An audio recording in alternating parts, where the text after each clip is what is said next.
Match 65 then, as the two teams remaining on 12 games will face off in Hyderabad in what will be the last game this season at Hyderabad. Sunrisers and RCB, they have some history, whether they go forward in the competition or not.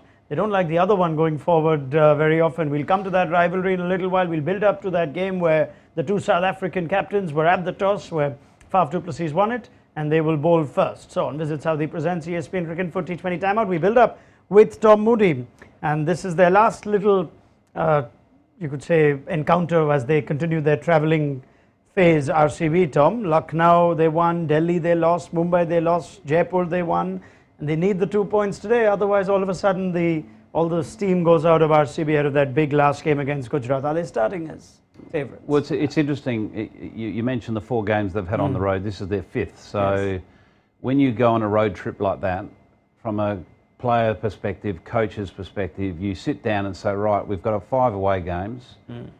What we do need to do is win minimum of 3 of those 5.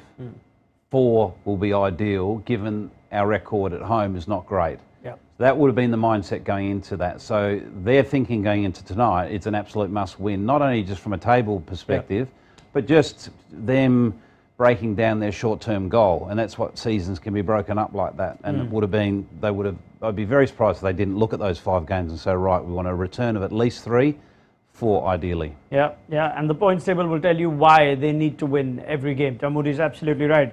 They need to get to 16. You don't want to be stuck on 14 and hope that results elsewhere go in your favour and the net run rate comes into it. If they have any advantage, it's that they play the last league game of this year's tournament, do Bangalore, but it'll be against the Gujarat Titans. They've already qualified. They could possibly expect a few changes, a rested side, but that's a tough fixture. We'll come to that in a moment. Hyderabad, the season's over, but as I bring up their rivalry, Tom, you've had you've seen the best days of Hyderabad. You've seen that final that was won at Bangalore. That would have hurt RCB. There is a bit of needle in this fixture historically in the IPL. Would have hurt them. I understated. That was a great moment for all of Hyderabad supporters and the people that are directly involved on the field, because as we've seen during this IPL, the support that's followed Dhoni and the overwhelming sort of, it's nearly like playing an extra player when you've got a crowd like that. That's what it felt like that in 2016. It felt like that. There's so many RCB fans, and then you saw, oh, there's an orange shirt, and there's another one over there. Oh, sorry, they're family. You know, they're going to be wearing orange. But yeah, look, it is obviously a critical fixture for RCB, and I don't think they would look back in history, because there's a number of occasions, not only 16, but there's a number of occasions where we've knocked them out of playoffs. Yes, that's correct. I think maybe 4 times. Yep. So whether either team have sort of drawn on that history, it might have been reminded. Someone in the press might have asked them pre-match, you know, you've got a bad record in these situations. Yep. So I think more from a Hyderabad's perspective, it's pride. Nothing else, because they've had a disastrous season with a lot of inconsistencies, and I think they would ideally like to finish with 2 wins, just so they're not sitting at the foot of the table. I'm curious if this rivalry aspect is as big as we would like for it to be from the outside. We tend to see Premier League clubs or in other sports, they almost inherit the rivalry no matter what the group of players may be. Here we think, okay, if David Warner was still around, he would know what that rivalry meant. But there are few surviving members from the class of 2016, and yet, even over the last few years, Sunrisers have been a bit of a bogey team for RCB. Is that rivalry still sort of present, even though it might be a new set of players? I think it definitely would be present. And that they'll be aware that, you know, most teams know that our win ratio against whatever team is not as good as it is against other certain teams. So it is present, and more so Hyderabad might draw on that for inspiration, because, you know, when you're in a situation when you are out of the competition, you try to pull out anything that's going to assist in motivating the playing group to, you know, bring their best effort. And, you know, consistent effort with bat, ball and in the field, which is what they haven't done this year. All right. Well, as it turns out, both teams are happy with the result of the toss. Faf's won it, said there might be some due, so we'll bowl. Aidan Markram says we were quite happy, and keen to bat first, just looking at how their tournament has gone. And they did put up the runs. They'd be regretting a few tactical calls from that game against Lucknow, but they did at least get a decent score on the board. They'll have to do that again with a completely new set of batters. Welcome back, Harry Brook. He returns for this. Glenn Phillips stays, though, in what's a complete reshuffle of the overseas contingent. There is no overseas fast bowler. There is an all overseas batting lineup from 3 to 6 or 7. And this is their batting first 11. So you will expect even Anmol Preet has been left out. Mayank Markande, Natarajan, one of those two will come in as an impact sub. But they've made a lot of changes. Sanveer Singh goes out. Markande and Natarajan, as I said, go out as well. And Fazalak Farooqi also misses out. So lots of changes, Tom. Nitish Reddy, the Andhra boy, is an under-19 seam bowling all-rounder. Gets a debut cap. Mayank Dagar's played just a couple of games. He bowled some left-arm spin. It's a return for Karthik Tyagi, who's also played just the one game. Right. Penultimate game of the season. All these changes. Brook back. We saw what happened with Prithvi Shaw when he came back. But give me your reaction to all those changes and what it tells you about the franchise.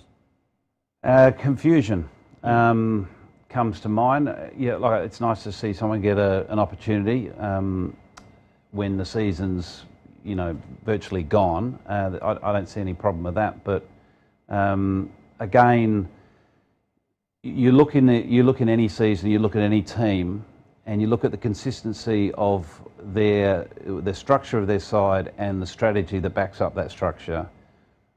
Again, Sunrisers, you know, well into the tournament, 12 games into the tournament, still are unclear to what that structure is, clearly. And we've seen a lot of moving pieces. It's good to see Harry Brook back. Are we going to see him as an opener, or are we going to see him in the middle? We don't know. But I would have thought today, I'm surprised that Marco Janssen's not playing, particularly given the left arm angle to Virat Kohli. Is a really important one. He knocked him over last year as well for next to nothing. It might have been a first baller, or you know, certainly didn't score many runs. In Mumbai, when all the games were based in Mumbai, when Janssen picked up a bag that game. So I'm surprised that they haven't got the left arm angle of either Farooqi or Janssen. I would have gone with Janssen, but again, it's hard to decode the Sunrisers' strategy at times with regards to team selection. I'm thinking now, what are the things that a franchise thinks of once their season is dead? And this is, of course, putting into perspective that this is a new setup there. Brian Lara is in his first season as coach. Markram is captain too. And are they saying, right, we will give some players a go who are part of our plans or we're still undecided about? I mean, what would be the approach here? If you're playing both Brook and Phillips, you sense, yeah, okay, it's been an off season, but let's try and end the season for Brook on a high, like Delhi may have done yesterday with Prithvi Shaw. He gets some runs and suddenly we think differently for our next year, or are these two games not important when it comes to planning next year? I'll give you my opinion on, I can't speak for any of those franchises, whether it be Delhi Capitals or Sunrise in that position, because I don't know what they're thinking. But what I would be thinking is, if you didn't realise, regardless whether Harry Brook plays the last two games or not, if you didn't realise that he is a player for the long term, you're surely not going to decide that on the back of one or two more games and then suddenly, oh, we'll retain him now. It's not about that. You identify talent, you back talent, you try to give them continuity and clarity around their role. And I think that's been half the issue with this batting lineup and bowling lineup for that matter, because we've seen Farooqi come in and out of the side, we've seen Marco Janssen come in and out of the side, so we've had all these different combinations. So I think it's unfair whether it's a domestic player or an overseas player. Oh, okay, we can't qualify for finals now or for playoffs.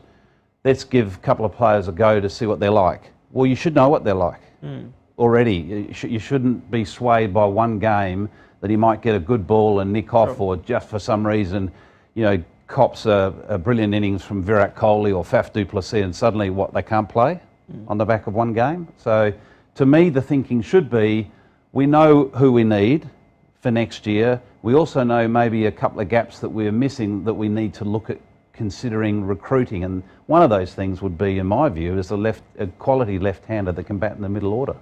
Yep, all right, fair enough, fair points. Now, before we move to RCB, just a quick reaction on Aiden Markram's comments at the toss. Bish was in full form, We, of course, sent him to do his job on the ground with the commentary duties, but he asked an interesting question of Umran Malik's non-selection, Tom, and Markram with what looks like a very candid answer that obviously he's talented, he bowls 150 plus, but I really don't know what's going on behind the scenes. Now, let me put you in two situations. If you were actually his coach and you're seeing those comments made your reaction, and trying from here now, what do you sort of sense that means? I think that implies that he has very little say on selection, and he may have an opinion on Umran Malik, the cricketer, and what he probably feels his season should have been like with regards to opportunities to play. I think he's indicating that he should be playing, and he's been probably unfairly left out a number of games ago now, and that's not ideal. You know, you need your captain and your coach on the same page, working towards what you think is the best combination. And every franchise is different with regards to the involvement with selection. Some franchises, it's a very simple process with the captain and the coach, and maybe, you know, someone in cricket operations or even another senior player will come up with what they feel is the best team. And there's other teams where there's a lot of cooks in the kitchen, and I think that applies in this situation that we're talking about with Sunrise. I think there's clearly a lot of cooks in the kitchen, and we don't know who the leader is. You know, who's got the tallest chef's hat. Yeah. Do you sense it's worrisome though that a new captain has sort of given that sort of indication? Do you sense he'll grow into a more forceful role over time? Do you sense he may not even enjoy this position over time? It's always a bit of a punt having a foreign captain in the IPL. Yeah, it is. It is a punt, but you've got to have a good Indian alternative, and that's the challenge. There's some very fine Indian captains out there that are playing in the IPL that are captaining, but there's also some that the captaincy doesn't come natural to them, and that's the same in any country. It's quite a unique role, and it's a difficult role, particularly in IPL cricket, in the pressure of franchise cricket here in India. I don't think Markram is a poor captain, and I don't think you can judge him and his captaincy on the back of just this season, because he came into this season being a championship winning captain for the Sunrisers franchise in South Africa. So he can't go from good to bad as a captain overnight. There's other pieces to captaincy that are really important. That is the whole infrastructure around you to support you as a leader. That's where the management is nearly got to be hand in glove with regards to the captain and the senior players, so everyone's pulling towards the same direction. All right, we'll come back to some players for the Sunrisers, but plenty that they've given us to discuss, looking at the changes that they've made, looking at Aiden Markram's comments. Let's have a look at the RCB team. It's unchanged from what was such a shot in the arm sort of win against Rajasthan Royals in Jaipur, absolute rout of Sanju Samson's side, and they come in now having to win this game, and they continue to be without the services of Anindu Hasaranga or Josh Hazelwood. Dinesh Karthik is now likely going to be the impact sub the other way around, you would think, given that this is the bowling first 11. So Wayne Parnell, after that excellent comeback and player of the match performance, is going to, you could say in some ways, lead the bowling attack alongside Mohammad Siraj. And I wonder if we've sort of understated the value of that loss, given how easily they won their last game. Hasaranga and Hazelwood in a game like this would have been handy? Very, very handy, particularly at Hyderabad. It's a big ground, which all spinners enjoy. There's a few postage stamps that bowlers don't like, whether you're a spinner or a quick bowler, don't like bowling at, but that's a big miss. You know, clearly that injury to his foot is quite a considerable one, and just to have that element of mystery to your attack is always important, particularly against a side like Sunrisers that struggled against spin and stack up as all right-handers, which we've talked about, you know, plenty of times over the last few weeks, with only just the one left-hander in Abhishek Sharma.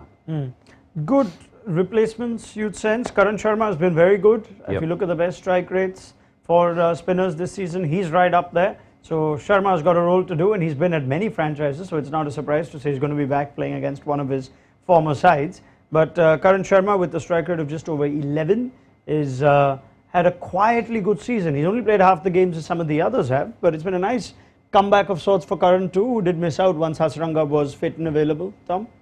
Yeah, very good. Well, it's been a bit of a story for comeback. There's another person on that list too, Charla, who's come back and he's got 20 wickets for 15. So, he's had an extraordinary comeback. But Karan Sharma also, we must remember, was a Sunrisers player for many years. So he understands that ground. He understands exactly the pace he needs to bowl on that surface, what length he needs to bowl, and generally where he needs to have the right angles with the field. Which is not the easiest thing to do from a spinner's point of view if you haven't played a lot of cricket at a certain venue. But he'll feel very comfortable going and playing at Hyderabad, and he's an important part of that team, particularly with Hasaranga missing, because they'll want the ball turning away from all those right-handers. Shahbaz Ahmad's in that list as well, I noticed, so they've got left-arm spin option as well. Bracewell, yeah, he may well bowl, but he would be probably the third in line with regards to spin options. And there's, of course, Maxwell. Yeah, Shahbaz is there. Look at the amount of right-handers in that Sunrisers 11. So keep an eye on that, except for Abhishek Sharma. Everyone's pretty much right-handed right down. In fact, there's no one else there, so they can't even send anyone else. So that's the point you were making. They need that left-hander to add that little diversity. But we talked about this right at the beginning of the tournament, and we looked at the Sunrisers squad, and it's boast. A lot of people thought they were one of their favourites. Definitely to finish in the playoffs. And the one point that I discussed with you, and we both had a decent discussion, I think it might have been with Deep, around the fact that the one weakness that very strong batting lineup has is the fact that there's only one left-hander. And it just shows you how important that is to have that continuity or that balance in your top seven, because particularly in India, if the ball's just holding a bit or is a little bit slow off the surface, it's very hard when you line up as a predictable lineup. Well, it works perhaps for a bowling side. And in fairness, while we've shown you Karan Sharma's good sort of deputization for Wanindu Hasaranga, Wayne Parnell's done a job for Josh Hazlewood as well. As we look at how he's gone in the power play this season, it's quite the story. It'll be again an understated story of comebacks. But Wayne Parnell didn't find a lot of love in IPL cricket for very many years, Tom, and came in only as a replacement player this year, and just a player of the match performance. That sort of performance would mean the world for someone who's been around the T20 circuit for ages. Yeah, he sort of burst onto the scene quite, at a young age, and there was high expectations on him, and he sort of slid away out of South Africa's favour and also franchise cricket's favour. But he's had a very good 18 months. He's a far better cricketer than he was, and I think that just, like most people, you only get better the longer you play and the more setbacks you have. You learn a lot about yourself and learn a lot about your craft. And I think he's a great example of someone that has bounced back off the canvas, having been knocked down a few times, and learnt a hell of a lot around his game and what is effective and what's not so effective. And he's got all the skills. Where I remember when he first burst onto the scene, it was really just high pace it and try to swing it into the right-handers or away from the left-handers, and he didn't have the subtleties to go with that skill. All right, and he's going to be partnering Mohammad Siraj with the new ball. I'm going to make this a very quick chat with Tom Moody. We're going to look at Mohammad Siraj, first 7 games, last 5 games, and ask him, is there a problem? It's a concern. I don't think it's a problem. It's a concern, because he was red hot in those first 7 games. He was bowling so well, and a lot of those games were at home at a very small stadium. I think he'll again enjoy bowling at Hyderabad because that's his home. From Hyderabad, he was selected by the Sunrisers out of nowhere really, and that's where his career started. So he'll know the venue. He'll know exactly where he needs to be bowling. I sense this second half of his season has been more around him thinking about taking wickets against just concentrating on his strengths, and that's bowling that really aggressive length at off stump or just outside off stump, because he's got that very good off cutter to the right-handers that he's trapped people in front, LBW, and clean bowled a few as well. And you can certainly see bowlers at certain phases, particularly the second half of a tournament like the IPL, sort of lose their basic process and their plan and go straight to thinking wickets I've taken the most amount of wickets now. So suddenly your whole thinking has changed, therefore your delivery is changing because you're trying hard to take wickets against just doing what's working. All right. Now, if we look at that Hyderabad team one more time, shall we? And just look at the impact sub options. Now, you got Tyagi back, and you got Bhuvi, and you got Nitish Reddy for some part-time seams. So you think that they would bring in the seamer, Tom, and not necessarily the spinner. They have part-time spin options in Abhishek Sharma, Aiden Markram, Glenn Phillips too, which could mean that we will not see Mayank Markande, which perhaps is, I don't know if there's a case to make looking at Markande's last 4 games, where he's averaging a little over 70. It's tough to be consistently good in a tournament as long as the IPL, Tom, but you think one of the big positives for them this season, if they have a review of it, would be Markande's form. Now, how much of a surprise is it to you that he at least has not retained his place in Hyderabad's bowling lineup, assuming he doesn't come on as the impact sub? I think what they're going to do is make the decision based on how heavy the dew is, if there is any dew at all. And if there isn't dew, I think Markande may well come into that side ahead of Natarajan. Okay. He's bowled well for Sunrisers. Yeah, hasn't bowled as well in the last few games, but you could argue that he, along with a number of other players, would be bat or ball, are victims of a spiralling team that's lost its compass. But I think they've got 2 good options there. They could either go with the wrist spin or they can go with Natarajan, who's your death specialist, depending on what the conditions look like. But it's okay that they've made that sort of call with maybe we'll use Markande, maybe not, as against, Markande is definitely going to be there because he's our strike wrist spinner. You're not going to hedge your bets with a Chahal or a Rashid Khan, and it seemed like Markande was doing that role for them. Yeah, but probably he probably wasn't kept on the pedestal as long as he should have been, because everyone, it doesn't matter whether you're an experienced bowler like a Rashid Khan or a Chahal or a Markande who's played IPL cricket but hasn't really had a long established career. We all need that encouragement and belief and trust in our craft, and maybe he's a player that has lost his way purely because that trust has been broken, possibly. Yeah. As we look at the points table, to tell you the importance of this game one more time, you could have a look first. Yeah, we'll have a look at Glenn Maxwell a little while from now. But for the time being, Bangalore stay 5th.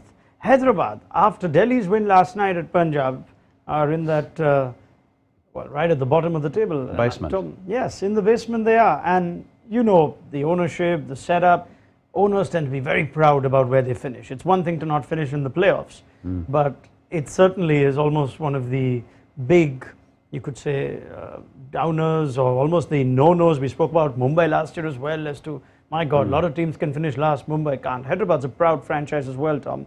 Being 10th, if this is where they are to finish, would certainly not be acceptable. These 2 games are still important, even though the playoffs are done? Absolutely important. And not just for the owners, it's for the fans, it's for the players, it's for everyone, because at the end of the day, no one wants to, as you quite rightly say, no one wants to finish, rock bottom last or even second last. Everyone, if you're having a poor season, ideally you want to be positioned somewhere in the middle, around about 5 or 6, and have an honest reflection that this is where we got it wrong and that's why we didn't finish in the top 4. But when you're right down in the basement, it's a more of a forensic sort of a review of your performance and what's working and what's not working, and there can be a sense of panic as well. Right. Well, 182 is what they got in the last game at home against Lucknow, which was of course chased down, even though it looked like the Sunrisers had that game under control for a large part of it. Let's get with Tom Moody and see with this new look Hyderabad batting lineup. Could possibly tell us and give us, Tom, first innings score for you? I think we're going to get something like a 174. Do you sense that Hyderabad, with not much to lose now and a set of players that have come in, could be just, we'll go for it, much like Delhi yesterday, and this could be a banana skin game for RCB, or do you sense RCB have got more to play for and they should win this season? I think it's a massive banana skin. Oh yeah? I really do. I said last night the same thing with regards to the Delhi Capitals. I felt they were going, I said they'd win this game because I just look at them on paper. and just think you cannot perform that badly as consistently as that over a long period of time, and they've got some world-class players, and I think it's the same with the Sunrisers. I think there's too many good players in there, and there's too much pride within those players just to let this one go. So this is not going to be a pushover for RCB at all. All right, we'll see where this game stands at half-time then. Tom Moody's given us some of these predictions. A large percentage of them have been spot on. So are you going to say Hyderabad are going to cause the upset today? Yes. Wow. All right, let's see where we stand on that prediction at half-time with Tom in studio on Visit Saudi presents ESPN Cricket for T20 Time. Download the mobile app. It'll have you covered with reactions from the teams and us. And our live ball-by-ball commentary will have you covered for this game. It's an important one for RCB. Let's see where things stand at the end of the Hyderabad innings.